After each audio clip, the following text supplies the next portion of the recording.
Today we're going to be looking at a very special controller for the Nintendo Entertainment System, the 500XJ Epyx by Konix. So let's dive right in.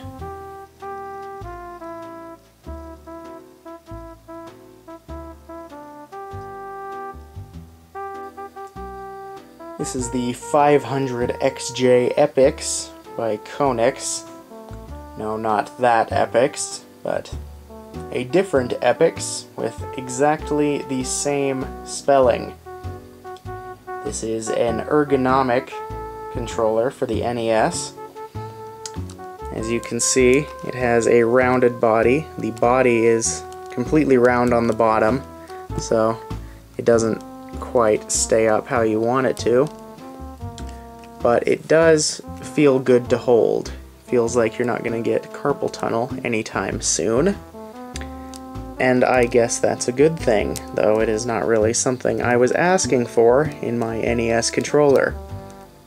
The one thing I did ask for in my NES controller, and every controller that features a joystick, is, that's right, a loud and satisfying micro-switch joystick.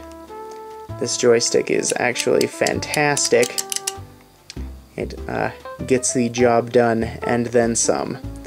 However, the form and the joystick are really where the pros end with this controller.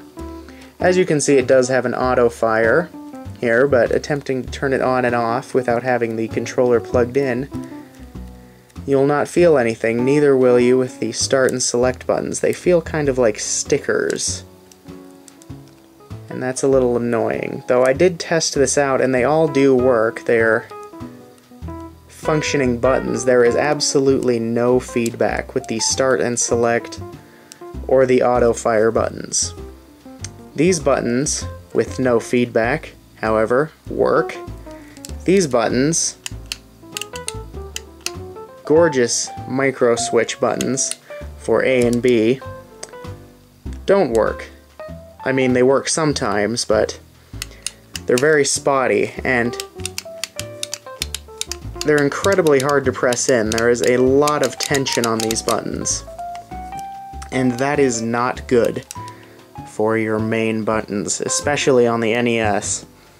So perhaps a game that is not so button heavy would be good, but I did test this out on Snake, Rattle, and Roll, and I was completely unable to clear the first stage. The movement was great, but the jump and eat functions in Snake, Rattle, and Roll are spotty at best. The A and B buttons only work about half the time, and that's not something you want in your controller. The design's nice, though. So I guess that's one thing. If you collect controllers, this would be a nice one to have, and it is nice to have. I do collect controllers. So there's that, but that's really the only positive I can come up with for this. And that was the 500XJ Epyx. It is not a fantastic controller, but it is a nice conversation piece. So pick it up if you're into collecting controllers. I certainly am.